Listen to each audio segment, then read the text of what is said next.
Bienvenidas y bienvenidos todos y todas a esta nueva edición de La Otra Mirada Educativa. En esta oportunidad conversaremos desde Albuquerque, Estados Unidos, con Gary Anderson. Gary es escritor, académico, pedagogo, profesor del Departamento de Liderazgo, Política Educativa y Tecnología de la Escuela de Cultura de la Universidad de Nueva York en Estados Unidos.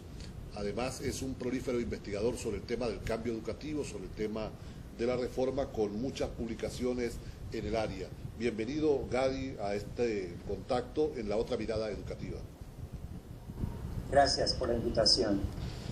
Gary, tú has trabajado en los últimos años el tema de las reformas educativas, de los cambios educativos. Comencemos por esa parte. ¿Qué es una reforma educativa? Porque cada quien tiene una visión muy particular de lo que es una reforma. Para ti, ¿qué es reforma educativa? Claro, en realidad hemos estado reformando ya varias décadas, así que ha convertido en una especie de industria la reforma, ¿no? Que se supone que una reforma se hace y que después termina la reforma, pero parece que es una cosa continua.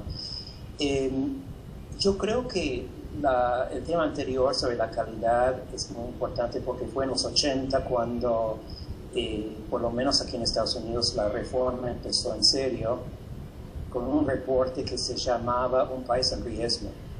Y ahí empezó esa idea de que el fin de la educación era la competencia internacional y que la educación era al servicio de la economía. Y entonces empezamos a pensar en los estudiantes como capital humano que teníamos que desarrollar para competir con, en esa época era Alemania y Japón, ahora es la India y la China. Y empezamos a definir la calidad en una forma cuantitativa que se podía medir a través de exámenes estandarizados. Y tenemos internacionalmente la PISA y en varios países exámenes parecidos. Entonces, la reforma yo creo que en realidad fue una preocupación por la calidad de la educación pública y su capacidad de formar capital humano. Eso en realidad creo que en un resumen fue el inicio de las reformas. En realidad, en muchos países hubo un interés también en las desigualdades de la educación pública. O sea, el problema no era tanto la educación pública en sí, sino la educación pública que recibía los sectores de menores ingresos, o sea, sectores en pobreza, que fue también el caso aquí en los Estados Unidos. Entonces, hubo debate sobre en qué consistía la crisis, si la crisis era la crisis de educación pública y su capacidad de formar capital humano, o si la crisis era en lo desigual y lo segregado que eran las escuelas públicas, sobre todo racialmente aquí en Estados Unidos. Tú has señalado que el discurso de la reforma educativa se inicia con el debate de la calidad. A partir de eso, ¿cómo definirías tu calidad de la educación? ¿Qué es calidad? Porque también ese es un término polisémico que cada quien le da una connotación según el punto de vista ideológico, político o económico. Pero para ti, cuando hablamos de calidad de la educación, ¿de qué estamos hablando? Bueno, idealmente yo creo que la calidad tiene mucho que ver con la equidad. O sea, si todos los chicos están recibiendo una educación bueno, tanto los chicos pobres y los chicos ricos. En Latinoamérica hubo bastante énfasis sobre acceso a la educación, después se convirtió en una preocupación por la calidad de la educación que estaban recibiendo. Así que en ese sentido creo que fue un avance y algunos países con las políticas de no sé en Venezuela si lo tiene, pero la bolsa familiar o esa idea de dar ayuda a las familias pobres, ha aumentado el acceso, o sea, más chicos están llegando a la escuela y ahora existe el problema de la calidad. En ese sentido es un avance que estamos ya empezando a mirar más la calidad. Pero cuando definimos la calidad como cómo salen los chicos en exámenes estandarizadas, eso tiene una tendencia de distorsionar un poco la calidad al nivel del aula. Y los docentes, al responder a esas presiones de alzar los exámenes, empiecen a enseñar de otra manera, de una manera menos creativa, más memorizante, etc. Así que yo creo que la calidad idealmente debería consistir en mayor preocupación por dar una educación relevante a las comunidades de los alumnos, que los alumnos se pueden ver a sí mismos en el currículum, que el currículum sea motivante para todos los chicos, porque hay un currículum bastante estandarizado ahora para todas las comunidades, no importa lo idiosincrático de las comunidades y las experiencias de los estudiantes. Así que yo creo que una definición de calidad mucho más complejo que algo que se puede medir a través de un examen. Como tú señalabas, desde hace décadas se inicia una especie de carrera por reformas educativas. Cada vez son menores los ciclos de duración de esas reformas. Pero ¿quién evalúa las propias reformas? ¿Y quién evalúa los evaluadores de las reformas? ¿No? Porque eso es un poco lo que yo estoy hablando, de que las reformas están utilizando herramientas un poco débiles para evaluar. Estoy refiriéndome a los exámenes estandarizados, ¿no? No sé en Venezuela si hay tanta obsesión a los exámenes. Estoy pensando más bien en Chile y el CIMSE, y ahora con el enlace en México va a empezar lo mismo. Pero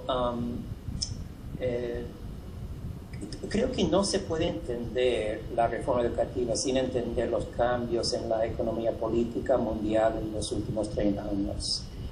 Hay que tener una macrovisión de los cambios para entender las micro reformas que ocurren en las escuelas y en las aulas. Y mi investigación ha sido un poco tratar de entender no tanto cuáles han sido los cambios económicos de estos macro cambios económicos mundiales, que en realidad son un ataque sobre el sector público en muchos países, y una privatización y una marketización del sector público, y un intento de explotar económicamente el sector público con fines de lucro, ¿no? Pero también hay efectos políticos y culturales, y esos son los efectos que yo estudio. ¿Cuáles son las nuevas formas de gobernanza que han surgido a través de nuevas redes políticas, nuevos actores que están en el escenario que no estaban hace 30 años? ¿Y cuál es la vida cotidiana del docente? ¿Cómo el docente vive la nueva cultura de la escuela, de una cultura de constante evaluación por exámenes, ¿no? Que ha modificado un poco el concepto de uno como profesional? Hay un profesionalismo nuevo que es menos regido por las normas de la profesión y las organizaciones profesionales, y más regido por las organizaciones y las reformas, los exámenes y lo que llamamos acá el accountability, que creo que es rendición de cuentas en la traducción en español. Así que creo que hay que tener una visión mucho más amplia de las reformas y conectarlo con cambios que están ocurriendo en todo el mundo. Estamos estudiando Inglaterra, Estados Unidos y Chile ahora, porque son 3 países que tempranamente adoptaron políticas de mercado, neoliberales si quiere.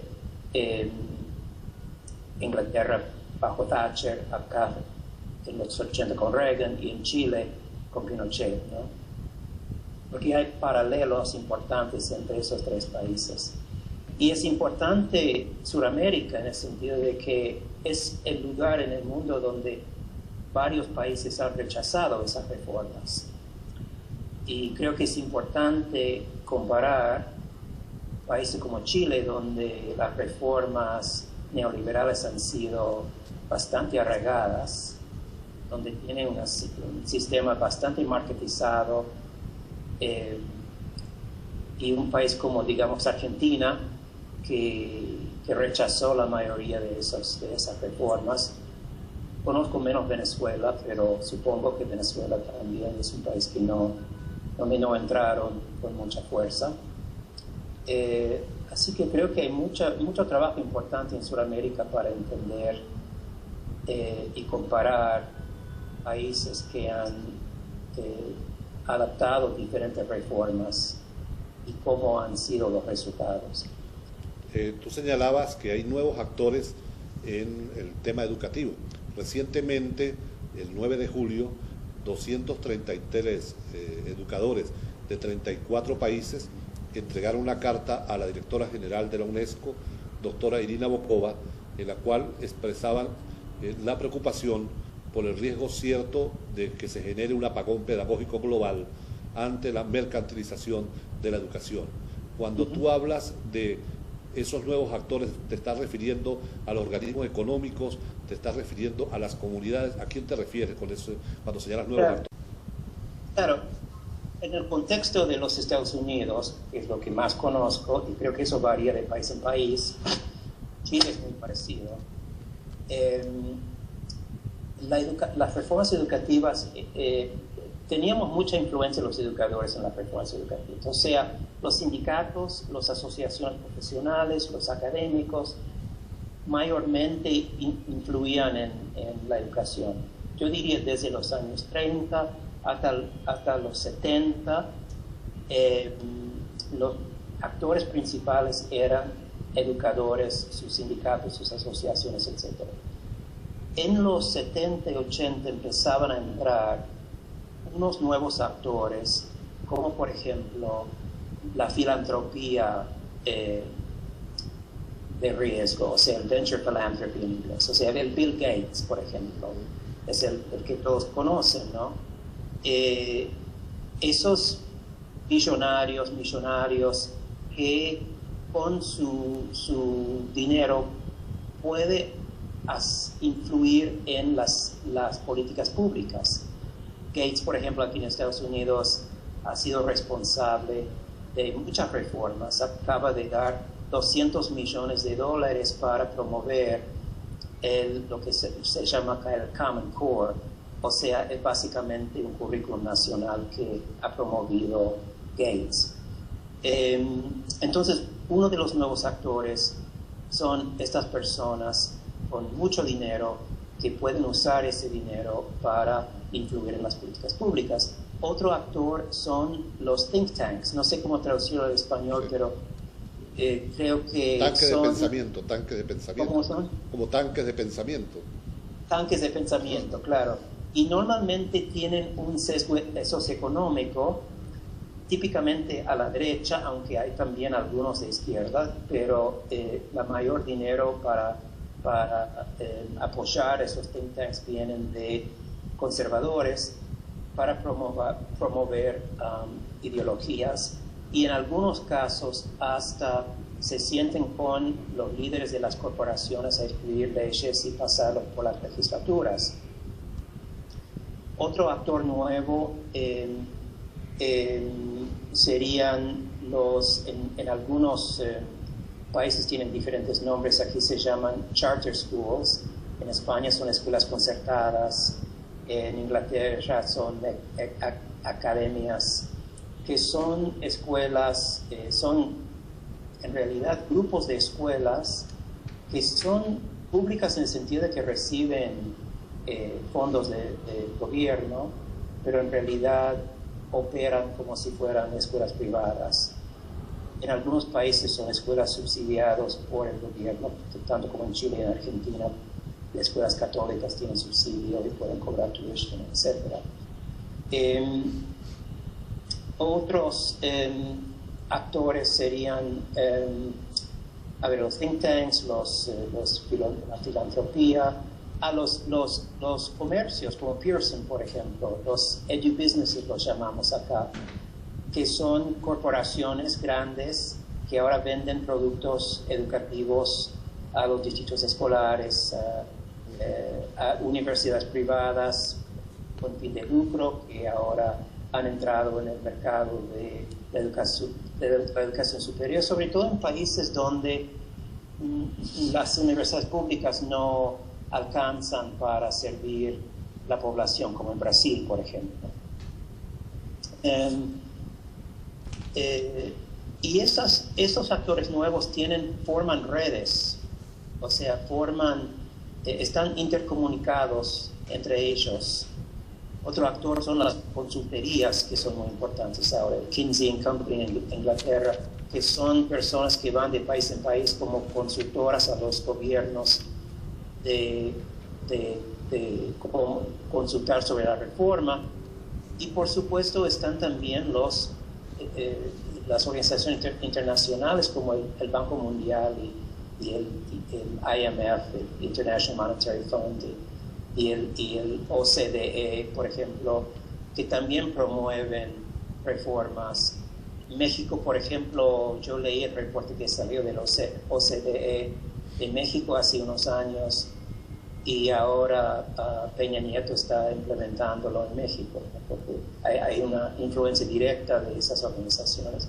Entonces, esos actores y esas redes políticas globales tienen mayor influencia ahora sobre las reformas que los actores tradicionales, más donde los educadores tenían mayor influencia. Y por eso creo que esos docentes están empezando a organizarse, porque están viendo que las reformas propuestas por estos grupos tienen poco entendimiento de las realidades de las escuelas y las aulas, y por lo tanto, en realidad, en lugar de mejorar, aunque tengan buenas intenciones, no tienen suficiente conocimiento de las realidades educativas para hacer reformas eficaces. Gary, ¿cuáles son las líneas centrales de las reformas educativas que implementa la administración Obama en la actualidad en los Estados Unidos? Claro, son esas. O sea, lo que pasa con esas redes políticas es que son de ambos partidos políticos. Tanto acá los republicanos como los demócratas los apoyan. O sea, Bill Gates, por ejemplo, es un demócrata. Obama, Arne Duncan, que es el secretario de Educación Pública. Lo mismo sucede en Inglaterra con el New Labour, ¿no? El Partido Progresista también apoyan las mismas reformas que los conservadores. Por eso los sindicatos de los docentes y los docentes se sienten un poco aislados de ambos partidos políticos, que están más influenciados por esos actores políticos. Y en algunos casos son actores políticos con buenas intenciones, o sea, ven que la calidad de la educación pública para los chicos pobres no es buena y que algo hay que hacer. Y como ellos han tenido éxito en el mundo de los negocios, ellos suponen que manejar la educación más como un negocio tiene un sentido común, ¿no? Para ellos tiene sentido que una escuela se debe manejar como un negocio. Tiene sentido que las escuelas deberían competir entre ellos por alumnos y docentes, etcétera, que deben comportarse más y más como un mercado, y que debería medir los resultados en una forma cuantitativa como miden sus productos en sus fábricas. El problema es que la transferencia de esas ideas del sector del negocio al sector de la educación requiere una traducción y una reflexión muy intensa, porque el centro de lo que hace un negocio, el centro de lo que hace una escuela, son muy diferentes. En un negocio tiene sentido eliminar la varianza del producto. En la educación tenemos que lidiar con la varianza de los estudiantes. Cada estudiante es difícil, es diferente, no son productos. Entonces, lo que funciona en un negocio no necesariamente funciona en la escuela, incluso puede hacer más daño en una escuela.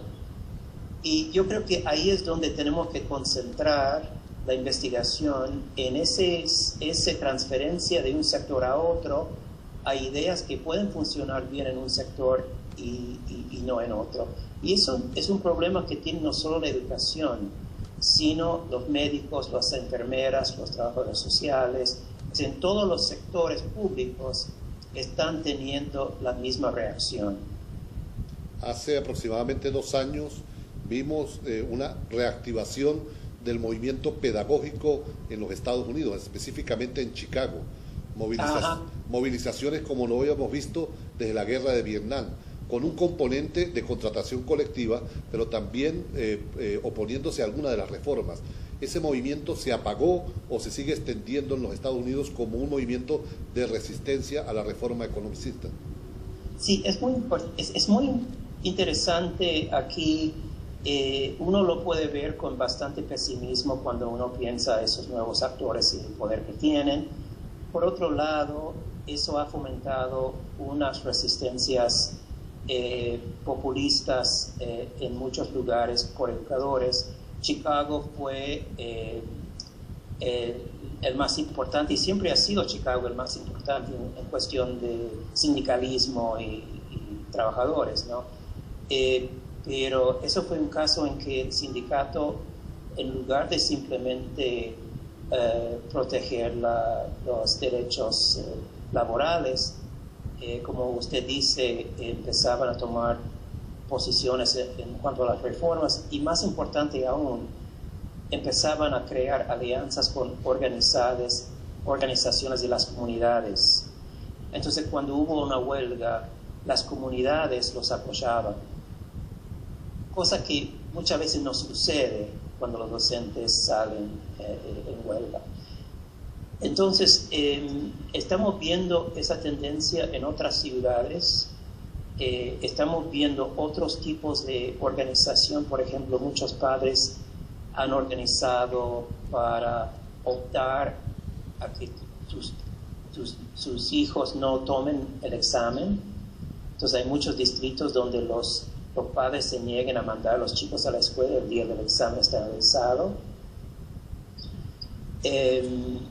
Hay otros grupos de docentes que están formando círculos como círculos freudianos de discusión para crear espacios de autonomía para hablar de su pedagogía y de generar pedagogías críticas a pesar de las presiones desde arriba. Entonces hay bastantes cosas sucediendo, y yo sé que en Latinoamérica hay unos movimientos pedagógicos también importantes.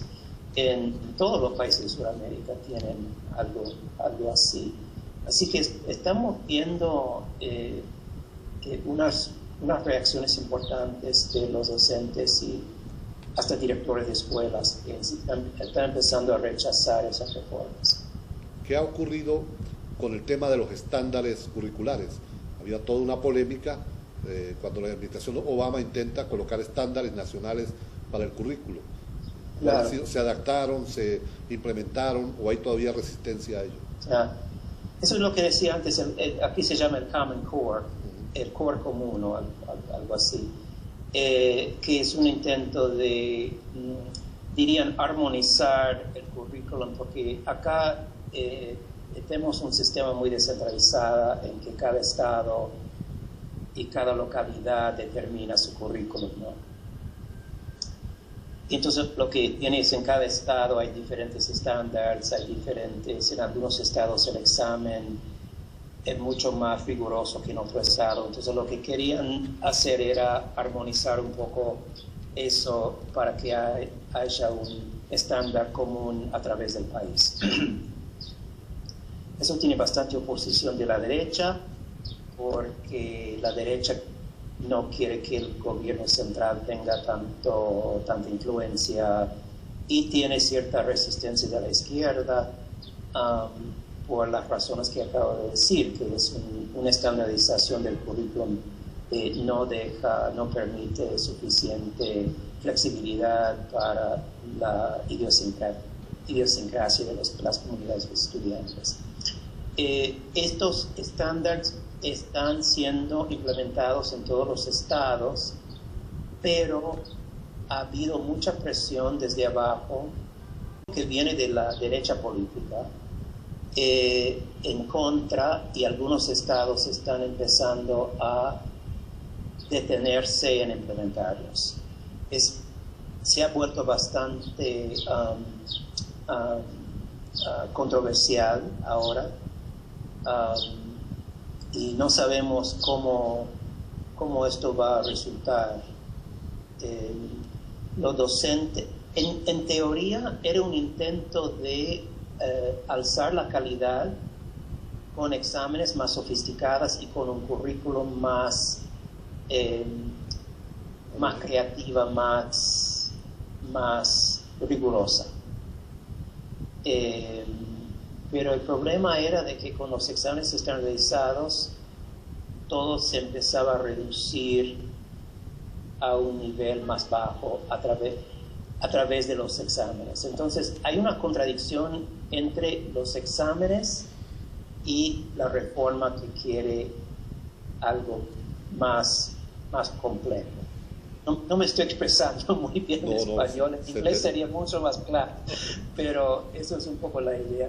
Pero estamos justo en el mero, la política del Common Core ahora.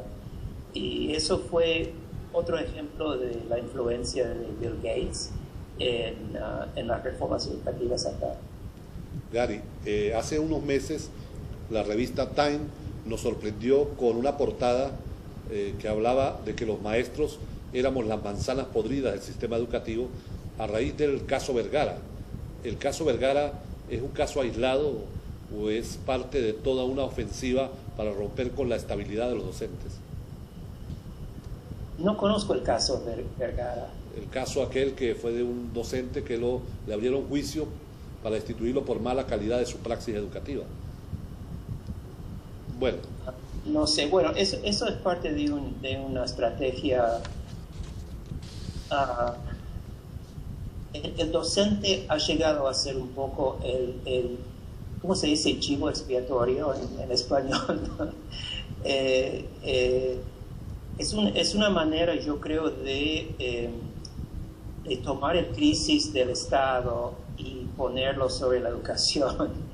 Y echar la culpa a los docentes y a las escuelas por problemas que en realidad son problemas económicos, de la falta de creación de empleos y la falta de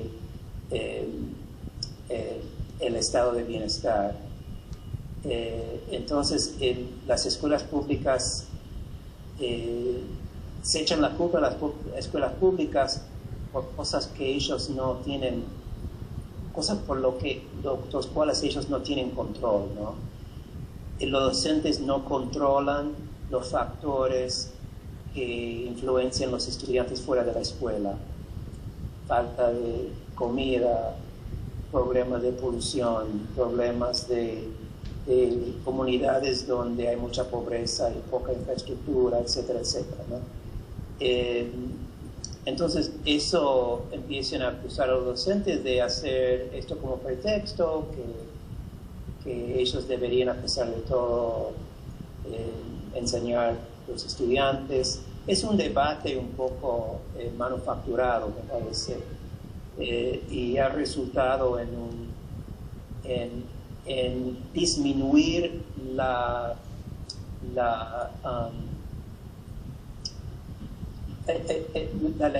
legitimidad de los que trabajan en el sector público. Es un ataque contra el sector público, básicamente, porque los trabajadores sociales y los docentes y todos los que trabajan en el sector público están bajo crítica. Y yo creo que es un intento de privatizar el sector público, básicamente. Es una estrategia más... no sé por qué Time se presta a eso, porque no sé por qué no ponen en la tapa de su revista buenos docentes que están teniendo mucho éxito con los estudiantes, que hay mucho más de ellos.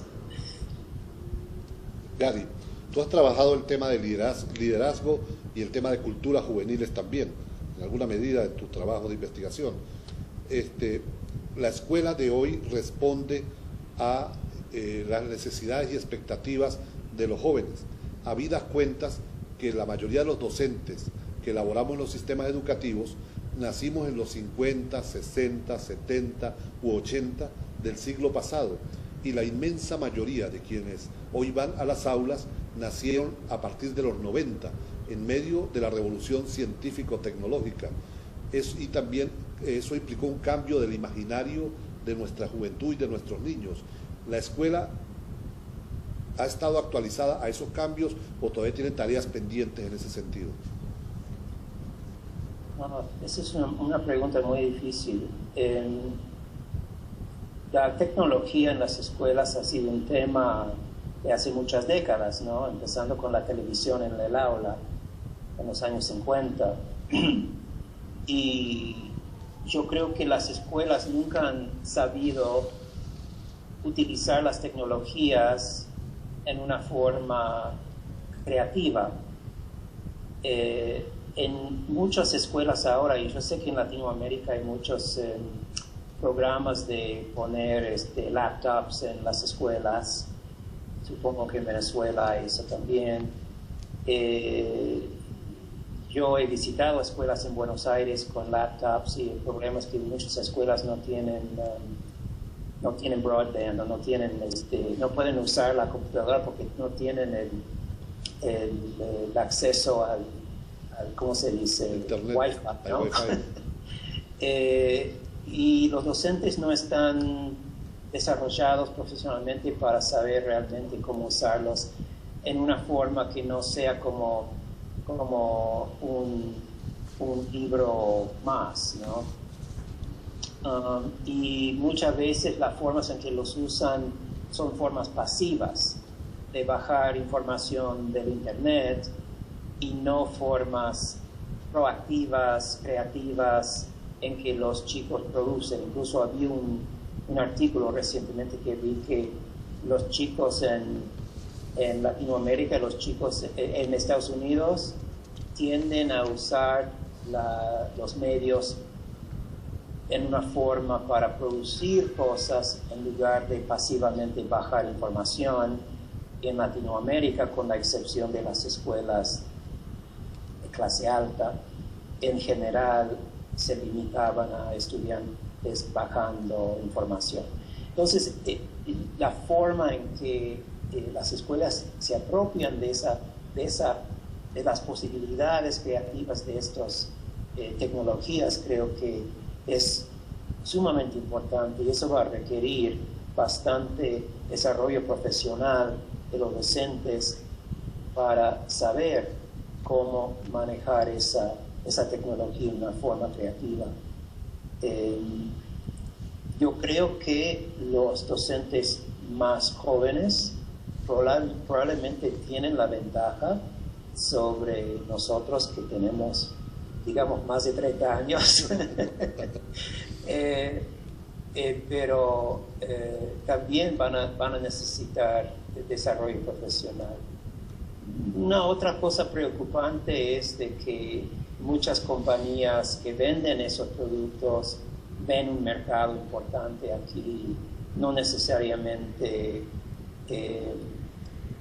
con venderlo ya termina su responsabilidad y ahí hay que buscar la forma de, una vez que el gobierno gasta en comprar la tecnología, a veces no queda dinero para el desarrollo profesional, para usarlo bien, ¿no? Y creo que eso es donde hay que concentrar recursos. Gary, para ir culminando este contacto internacional, nos gustaría que nos comunicaras cuál es tu opinión respecto a los mayores desafíos que tenemos los docentes en la actualidad para contribuir de manera importante a garantizar la educación como derecho humano. Wow. Bueno, yo creo que a pesar de todo lo que he dicho, lo más importante es la relación del docente con el alumno en el aula. O sea, eso es central a todo. Y habiendo sido docente y director de escuela más de 10 años, tengo una apreciación muy fuerte con la tarea del docente en su aula, que no va a cambiar el mundo con enseñar bien, pero va a cambiar la vida de muchos chicos y mejorar sus posibilidades en la vida. Y creo que es un trabajo importantísimo, que tiene mucha satisfacción, un desafío importante, pero además de ser un buen docente en el aula, yo creo que hoy en día el docente también tiene que ser activista, porque tiene que, para defender los derechos humanos de los estudiantes, tiene que tener un papel en los movimientos para mejorar las condiciones, tanto educativas como sociales, de los chicos en sus comunidades,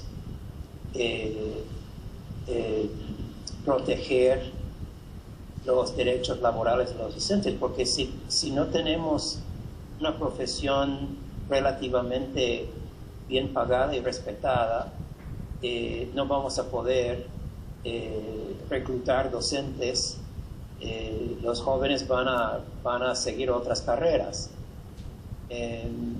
Entonces es un desafío muy grande, porque muchas veces solamente ser docente es más que 60 horas por semana de trabajo, pero además hay que buscar la forma de organizar y tratar de tener mayor influencia como educadores en las reformas educativas. Conversamos hoy desde Nuevo México, Albuquerque, los Estados Unidos, con Gary Anderson. Gracias, Gary, por tus comentarios, por tus opiniones que contribuyen a esta consulta internacional de la calidad educativa, enfatizando en las reformas. Gracias, Luis. Un fuerte abrazo. De la reforma, con muchas publicaciones en el área. Bienvenido, Gary, a este contacto en la otra mirada educativa. Gracias por la invitación. Gary, tú has trabajado en los últimos años el tema de las reformas educativas, de los cambios educativos. Comencemos por esa parte. ¿Qué es una reforma educativa? Porque cada quien tiene una visión muy particular de lo que es una reforma. Para ti, ¿qué es reforma educativa? Claro, en realidad hemos estado reformando ya varias décadas, así que ha convertido en una especie de industria la reforma, ¿no? Que se supone que una reforma se hace y que después termina la reforma, pero parece que es una cosa continua. Yo creo que el tema anterior sobre la calidad es muy importante, porque fue en los 80 cuando, por lo menos aquí en Estados Unidos, la reforma empezó en serio, con un reporte que se llamaba Un País en Riesgo. Y ahí empezó esa idea de que el fin de la educación era la competencia internacional y que la educación era al servicio de la economía.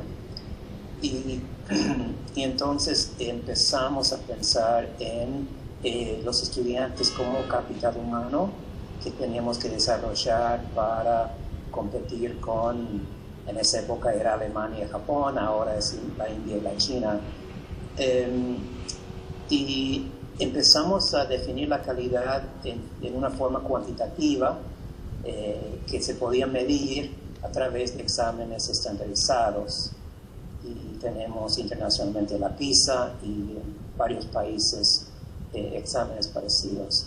Entonces, la reforma yo creo que en realidad fue una preocupación por la calidad de la educación pública y su capacidad de formar capital humano. Eso en realidad creo que en un resumen fue el inicio de las reformas. En realidad en muchos países hubo un interés también en las desigualdades de la educación pública. O sea, el problema no era tanto la educación pública en sí, sino la educación pública que recibía los sectores de menores ingresos, o sea, sectores en pobreza, que fue también el caso aquí en los Estados Unidos. Entonces, hubo debate sobre en qué consistía la crisis, si la crisis era la crisis de educación pública y su capacidad de formar capital humano, o si la crisis era en lo desigual y ahora existe el problema de la calidad. En ese sentido es un avance que estamos ya empezando a mirar más la calidad. Pero cuando definimos la calidad como cómo salen los chicos en exámenes estandarizadas, eso tiene una tendencia de distorsionar un poco la calidad a nivel del aula. Y los docentes, al responder a esas presiones de alzar los exámenes, empiecen a enseñar de otra manera, de una manera menos creativa, más memorizante, etc. Así que yo creo que la calidad idealmente debería consistir en mayor preocupación por dar una educación relevante a las comunidades de los alumnos, que los alumnos se pueden ver a sí mismos en el currículum, que el currículum sea motivante para todos los chicos, porque hay un currículum bastante estandarizado ahora para todas las comunidades, no importa lo idiosincrático de las comunidades y las experiencias de los estudiantes. Así que yo creo que una definición de calidad mucho más complejo que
Bienvenidas y bienvenidos todos y todas a esta nueva edición de la Otra Mirada Educativa.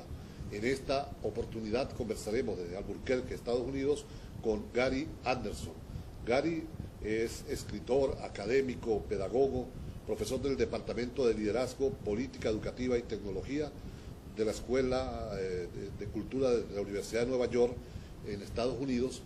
Además, es un prolífero investigador sobre el tema del cambio educativo, sobre el tema... lo segregado que eran las escuelas públicas, sobre todo racialmente aquí en Estados Unidos. Tú has señalado que el discurso de la reforma educativa se inicia con el debate de la calidad.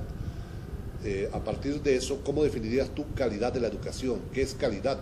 Porque también ese es un término polisémico que cada quien le da una connotación según el punto de vista ideológico, político o económico. Pero para ti, cuando hablamos de calidad de la educación, ¿de qué estamos hablando? Bueno, idealmente yo creo que la calidad tiene mucho que ver con la equidad O sea, si todos los chicos están recibiendo una educación bueno, tanto los chicos pobres y los chicos ricos. En Latinoamérica hubo bastante énfasis sobre acceso a la educación. Después se convirtió en una preocupación por la calidad de la educación que estaban recibiendo. Así que en ese sentido creo que fue un avance y algunos países con las políticas de no sé en Venezuela si lo tiene, pero la bolsa familiar o esa idea de dar ayuda a las familias pobres, ha aumentado el acceso, o sea, más chicos están llegando a la escuela.